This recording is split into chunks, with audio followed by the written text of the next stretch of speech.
Sebenarnya awalnya itu malah spontan, karena bangun tidur.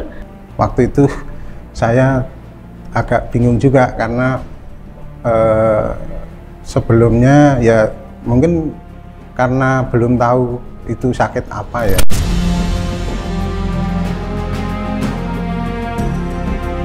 Di tengah kesibukan kehidupan sehari-hari, ada kondisi kesehatan yang seringkali tersembunyi dalam bayang-bayang, meskipun dapat mempengaruhi kualitas hidup secara signifikan. Mitral stenosis, sebuah istilah medis yang mungkin tidak familiar bagi banyak orang, adalah penyakit yang mempengaruhi salah satu katup jantung kita, namun seringkali tidak mendapat perhatian yang layak.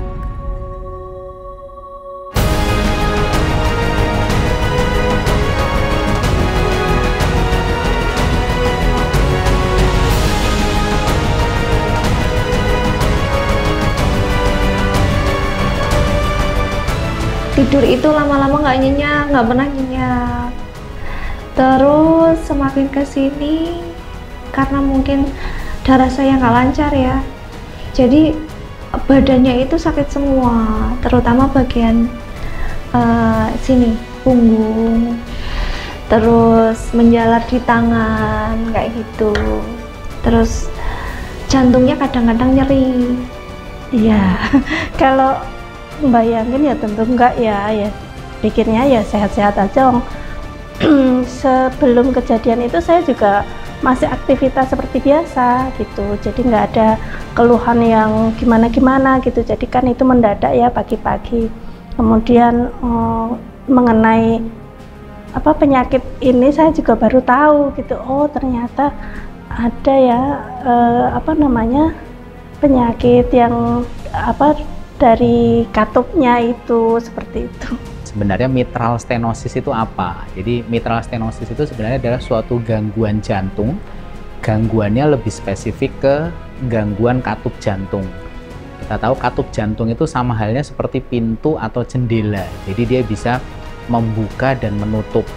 Seharusnya membuka dengan sempurna, menutup pun dengan sempurna. Nah, mitral stenosis ini gampangannya dia adalah gangguan katup, di mana katup jantung atau katup mitral, jadi di jantung itu ada 4 buah katup. Nah, salah satunya ini katup namanya katup mitral. Nah, katup mitralnya ini dia tidak bisa membuka sempurna gitu. Ini yang kemudian disebut sebagai mitral stenosis, jadi katupnya tidak bisa membuka sempurna. Nah, kemudian apa yang terjadi karena katupnya ini tidak bisa membuka secara sempurna, ini akhirnya darah itu tidak bisa dialirkan secara luas, secara lancar, sehingga ada darah yang tidak bisa disemprot. Akhirnya darah itu menggenang pada atau ngumpul pada salah satu ruang jantung. Kejadian dari mitral stenosis bisa terjadi oleh karena bawaan, jadi memang secara struktur dia mengalami penyempitan dari sejak lahir. Bisa juga oleh karena didapat akibat infeksi yang kemudian menjadi penyakit jantung rematik. Nah, sebagian besar kasus mitral stenosis yang ada di Indonesia itu merupakan manifestasi dari penyakit jantung rematik. Nah, penyakit jantung rematik itu sendiri apa? Jadi dia berbeda sebetulnya dengan kayak misalnya orang mengatakan saya kena rematik, begitu, itu lain. Jadi dia terjadi pada saat anak-anak, biasanya pada usia umur 10 sampai 15 tahun atau mungkin 5 sampai 15 tahun, di mana mereka terkena infeksi dari kuman, dari bakteri yang kemudian menyebabkan dia infeksi saluran pernafasan atau saluran pada tenggorokan. Ketika itu saya sering sakit batuk, terus sesek gitu. Nah, oleh dokter di rongsen ketahuan kalau ada pembesaran jantung. Kemudian di eko ternyata hasil dari eko itu dinyatakan ada katupnya bocor.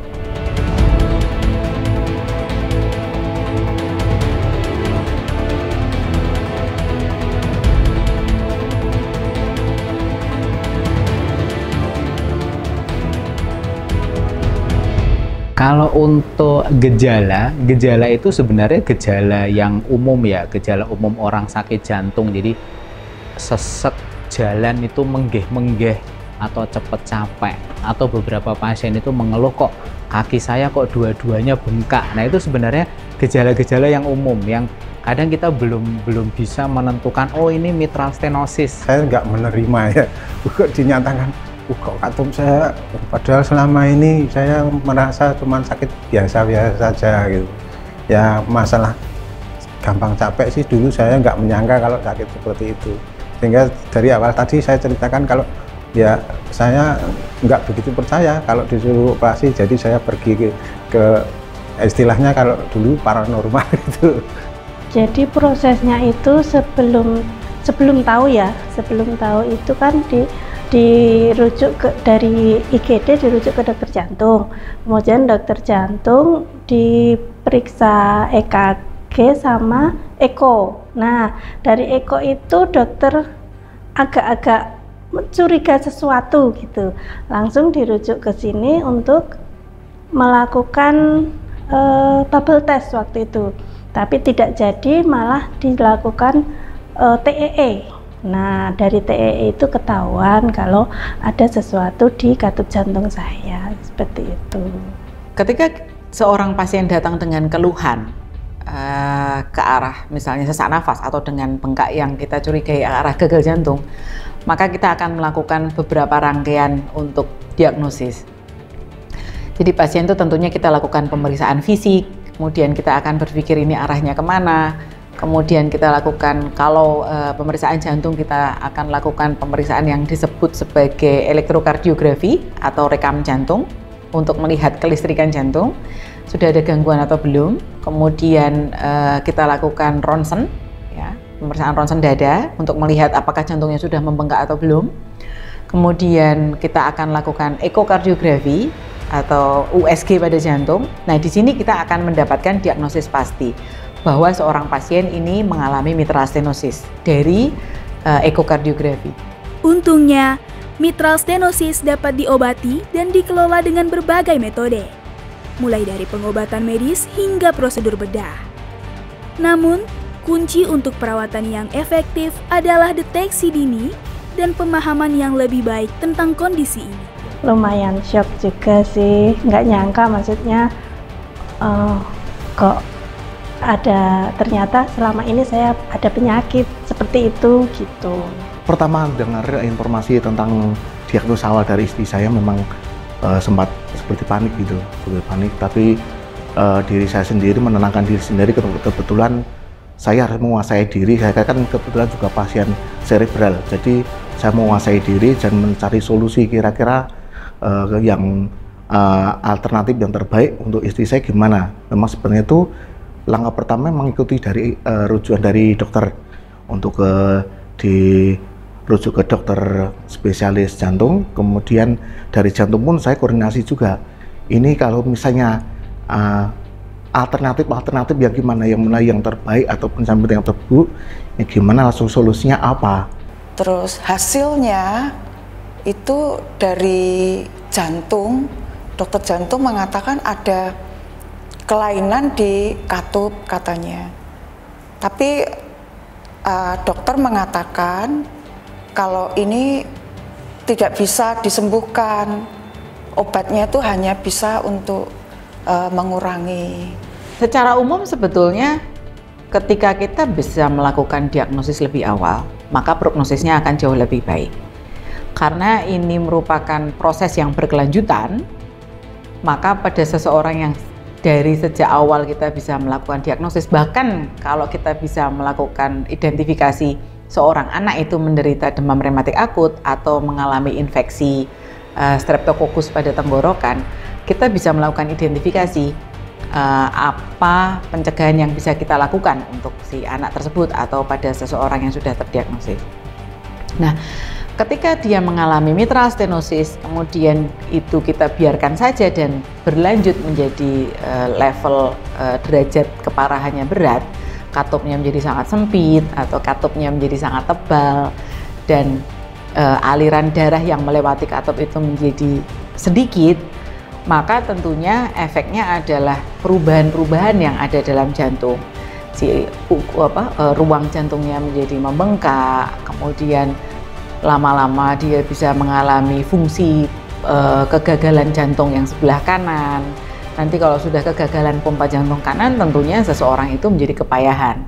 Dia akan mengalami sesak nafas yang terus-menerus, kemudian dia bisa mengalami bengkak pada kaki, kedua kaki, kemudian bengkak pada perut, kemudian lama-lama dia mengalami gangguan irama jantung.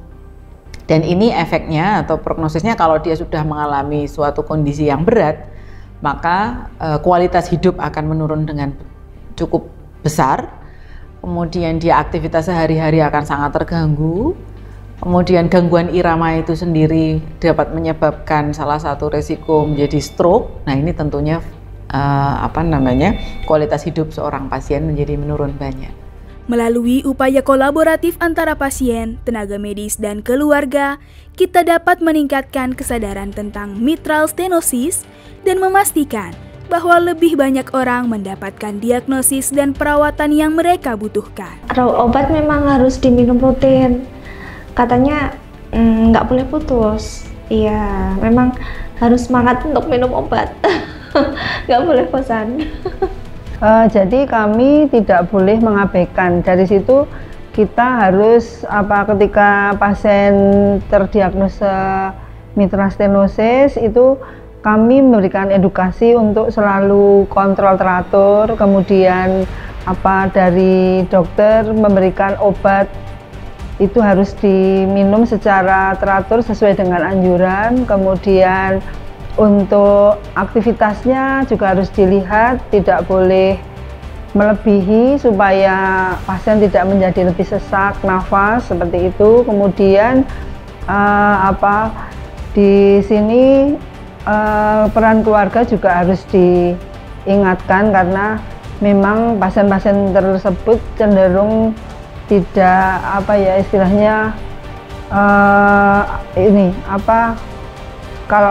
kalau aktivitas berlebihan nanti menjadi tambah sesek seperti itu.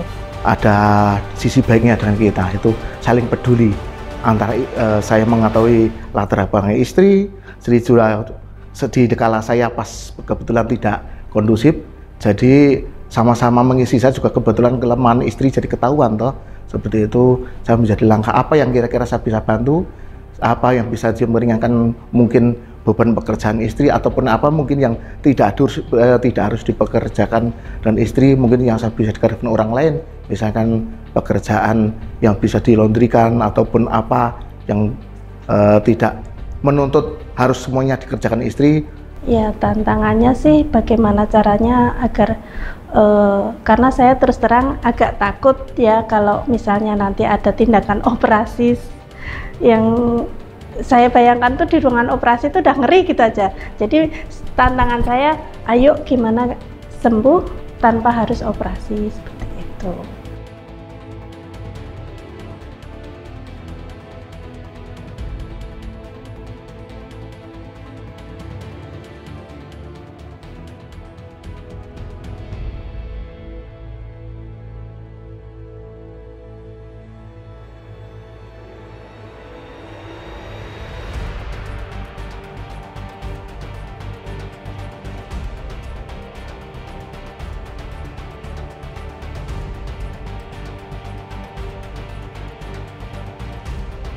Kita akan lihat dari ekokardiografi sebetulnya derajat keparahan dari mitral stenosis itu seberapa.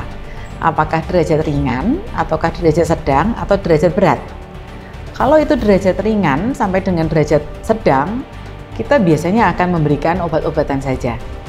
Ya, obat-obatan untuk mengurangi keluhan dan juga obat-obatan untuk pencegahan. Kita berikan antibiotik untuk mencegah mitral stenosis itu berkembang menjadi derajat yang berat. atau untuk mencegah proses peradangan yang ada di jantung ini supaya tidak semakin berat.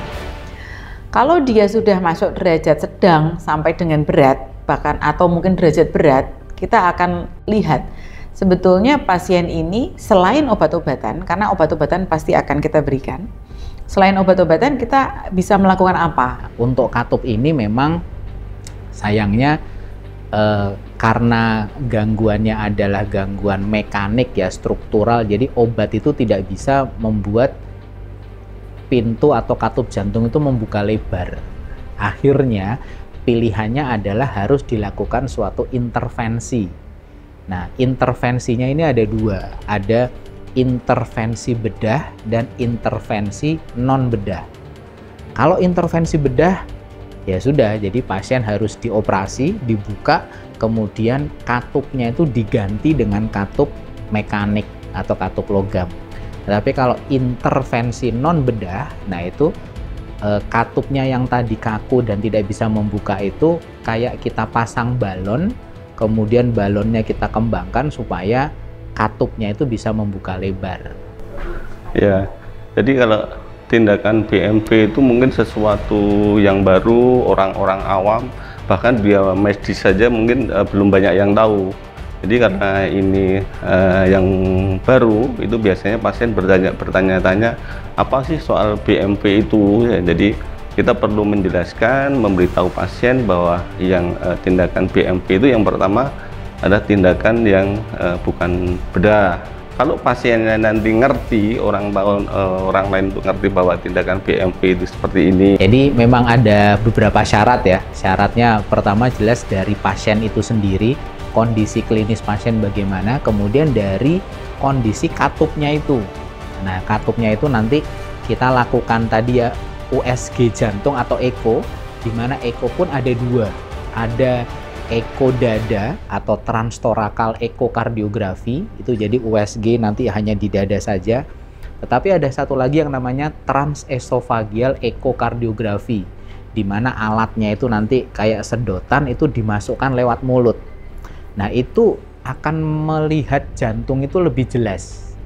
Nah, dari pemeriksaan itu yang kemudian kita bisa menentukan, oh ini bisa dilakukan intervensi non bedah atau bedah. Jadi misalnya ternyata fungsi pembukaan katupnya ada namanya Wilkins score. Nah, Wilkins score itu juga salah satu yang menentukan, oh kalau Wilkins score-nya rendah di bawah 8 dia memenuhi syarat untuk intervensi non bedah. Atau tadi yang saya sampaikan akan ada gumpalan darah di jantung. Kalau ternyata gumpalannya itu memadat, itu tidak boleh diintervensi non bedah. Dia harus diintervensi bedah. Atau dari katupnya sendiri, ternyata katupnya ini sudah sangat kaku di seluruh lapisan katupnya kaku. Jadi kalau kita mau balon tadi, ini balonnya itu nggak akan bisa ngembang atau malah beresiko merobek katupnya. Nah, yang seperti itu berarti tidak cocok untuk intervensi non bedah. Akhirnya pasien harus kita motivasi untuk intervensi bedah gitu, atau operasi gitu.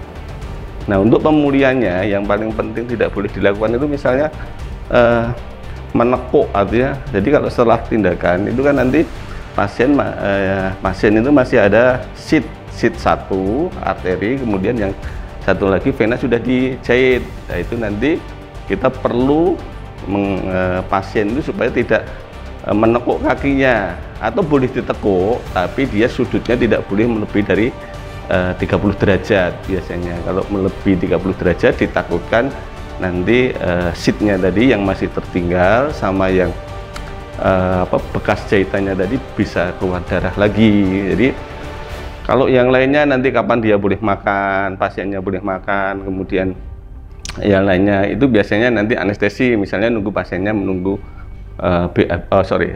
flatus dulu atau buang air kecil ya. Buang air apa namanya itu, kalau kentut itu, nunggu kentut itu. Jadi kita harus nunggu itu. Yang penting adalah itu punyanya anestesi.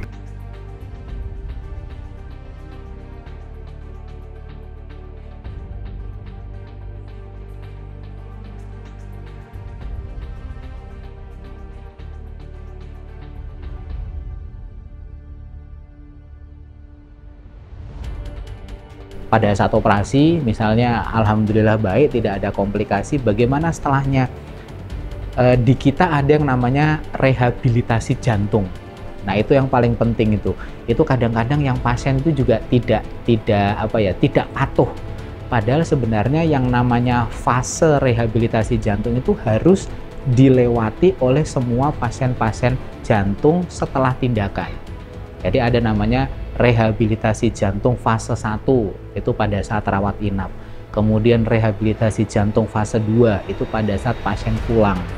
Pasien pulang nanti di bawah supervisi dokter jantung akan diberikan latihan. Oh, jalannya sekian menit setiap hari, kemudian jaraknya berapa meter. Nanti minggu depan, oh sudah bagus evaluasinya, jarak targetnya kita naikkan. Nah, itu sebenarnya yang harus ditempuh oleh pasien-pasien pasca operasi jantung. Kalau pasca operasi jantungnya melakukan itu baik, kurang lebih sebenarnya 2 minggu sampai dengan 1 bulan pasca operasi itu pasien diharapkan sudah bisa beraktivitas seperti biasa. Pasca operasi itu saya kan untuk proses pemulihan itu di sini juga lama, nggak seperti pasien yang lain. Sekitar 2 minggu di rumah sakitnya pasca operasi. Terus karena memang cairannya dokter bilang masih banyak kayak gitu, tapi memang diusahakan sekali sama dokternya untuk cepet selesai itu proses untuk menghilangkan cairannya itu. Terus sempet masuk rumah sakit lagi, opnam lagi karena ada sakit di bagian perut. Nah, ternyata memang ada katanya itu batu empedu. Alhamdulillah aku di sini 1 minggu kemarin di bulan Juni. Alhamdulillah membaik.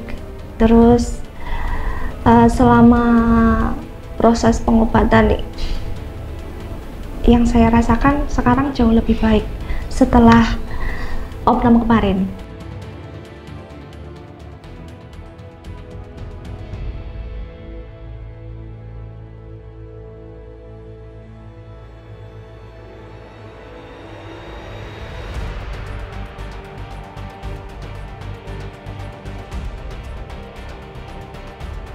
Beberapa komplikasi yang bisa terjadi pada kita bicara mungkin balon dulu ya.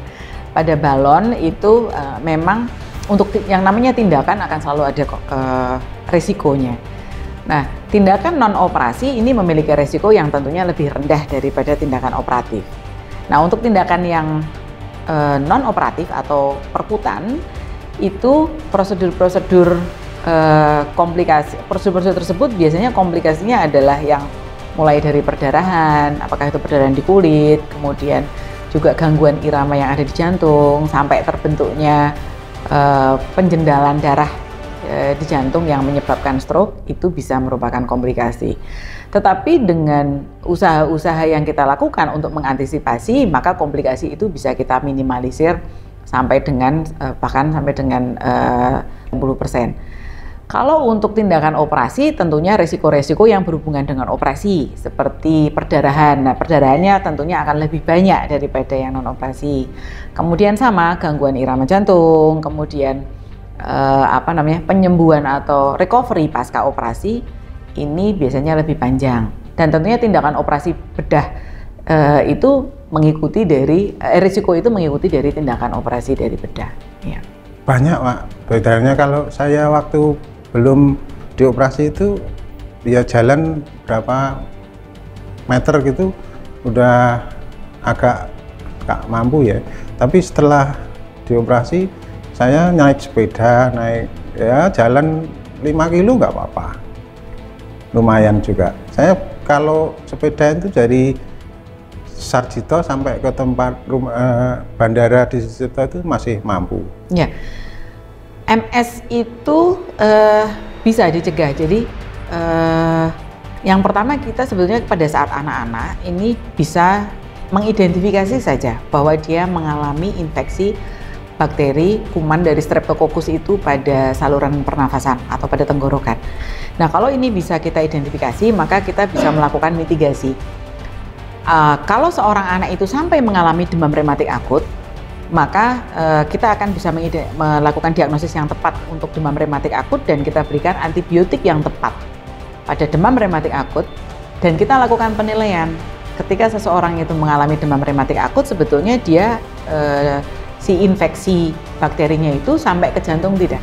Kalau dia sampai peradangan jantung, maka tentunya dosis antibiotik akan kita bedakan, dan juga manajemen pada pasien itu akan lebih detail, termasuk monitoring bahwa seseorang itu akan kita lakukan monitoring berkala untuk melihat perkembangan derajat keparahan dari peradangan yang ada di jantung supaya tidak berkembang menjadi mitral stenosis.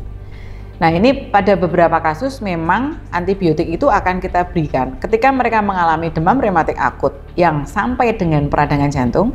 Kita berikan antibiotik itu bahkan sampai 40 tahun, dan ada beberapa yang sampai seumur hidup, tergantung dari derajat peradangan yang ada di jantung. Untuk penelitian tentang mitral stenosis, kita mengacunya pada, sebetulnya yang pertama adalah pencegahan, kemudian dan juga deteksi dini, deteksi dini, lalu sama tata laksana. Jadi 3 hal itu. Untuk pencegahan memang yang kita utamakan adalah memberikan edukasi kepada masyarakat, bagaimana mereka bisa mengetahui bahwa kita itu sedang menderita demam rematik tadi itu. Jadi deteksi dini demam rematiknya, karena demam rematik itu kan cikal bakalnya tadi dari mitral stenosis. Kalau demam rematiknya sendiri sudah diketahui, maka harapan kita nanti bisa ditangani dengan baik sehingga tidak terjadi penyakit jantung rematik. Kemudian dari deteksi dini, nah ini perannya teknologi ada di sini karena saat ini sudah ada penggunaan alat ekokardiografi yang portable. Portable itu maksudnya hanya berupa tablet atau malah hanya berupa handphone, dan alat saja yang ditempelkan ke tubuh pasien untuk bisa melihat ekokardiografi untuk melihat kondisi jantung, apakah ada penyempitan di katupnya atau tidak, itu kita bisa menggunakan. Jadi tidak perlu membawa alat yang cukup besar, tapi hanya dengan tablet saja, mungkin itu yang bisa kita gunakan sebagai deteksi dini. Dan dari WHO juga sudah mengeluarkan suatu panduan, di mana panduan itu menyarankan ekokardiografi yang singkat, yang hanya mungkin bisa dilakukan beberapa menit saja, sehingga sangat efektif untuk bisa mendeteksi dini pasien-pasien dengan penyakit jantung rematik, terutama mitral stenosis. Di Dinas Kesehatan DIY ini lebih ke arah bagaimana mengawal upaya kesehatan masyarakat. Tentu saja kami berharap bahwa masyarakat ini tidak sebagai objek tapi juga sebagai subjek. Artinya apa? Bahwa masyarakat ini juga harus ikut belajar, ikut mengawal dirinya sendiri. Jadi kalau kata orang Jawa nggak usah diopiak-opiak gitu ya Mas ya. Jadi yang menarik ya, bahwa kita itu departemen itu dan rumah sakit pendidikan tentunya itu sudah melakukan berbagai kerjasama dengan pihak lain dalam pengembangan tridharma perguruan tinggi baik itu keilmuan maupun pengabdian masyarakat dan penelitian. Salah satu bentuk kerjasama yang terkait RHD yaitu kita sudah mengadakan kolaborasi dengan dari India ini, yaitu Prof. Ganesan Kartikeyan, yaitu ini dia merupakan beliau merupakan peneliti Registi Invictus dalam pengembangan penelitian mengenai RHD ini. Dan bentuk kerjasama ini kita sudah melakukan beberapa untuk guest lecture, kemudian ada joint lecture, serta beberapa simposium yang dimana beliau telah kita undang dan beberapa event di nasional, dan kita berharap di masa akan datang akan terus berkolaborasi dengan beliau, dan juga kami mengharapkan pengembangan penelitian bersama dengan beliau gitu, kerjasama penelitian sehingga ada bukan hanya lintas nasional tapi juga lintas negara ya, internasional. Itu harapannya. Iya, kesehatan ini memang bukan untuk waktu yang cepat gitu ya. Terus tidak seperti membalikkan telapak tangan untuk merubah perilaku kan gitu ya. Nah, ini kuncinya di situ sebenarnya. Kemarin kasus ataupun COVID sebenarnya memberikan pelajaran yang sangat baik buat kita. Kita jadi tertib hidupnya kan gitu ya. Pulang kita cuci tangan sebelum masuk rumah kan gitu ya. Makan juga yang sehat, makanan dari rumah dan seterusnya. Itu memberikan pelajaran yang baik. Nah, kami berharap dan pelajaran ini terus bisa terbawa. Nah, memang sekarang perilaku tadi sekali lagi bahwa kita sama-sama nih harus saling mengingatkan. Jadi kami mohon maaf kalau misalnya teman-teman di Dinas Kesehatan itu selalu promosi bagaimana perilaku hidup bersih dan sehat, bagaimana cerdik tadi kemudian bisa diimplementasikan oleh masyarakat. Tujuannya hanya satu, supaya masyarakat DIY khususnya atau masyarakat di Indonesia ini bisa paham bahwa gitu ya, dengan sehat Anda bisa bermanfaat, dengan sehat Anda bisa menolong orang lain, dan dengan sehat kita bisa lebih produktif untuk membangun negara kita Indonesia. Matur nuwun. Ini adalah perjalanan menuju pemahaman dan perhatian yang lebih baik terhadap mitral stenosis. Karena setiap detak jantung itu berharga. Mari kita bersama-sama membuka mata dan hati kita untuk kondisi yang mungkin belum banyak diketahui ini. Dengan pengetahuan dan dukungan yang tepat, kita bisa membuat perbedaan yang nyata dalam kehidupan banyak orang.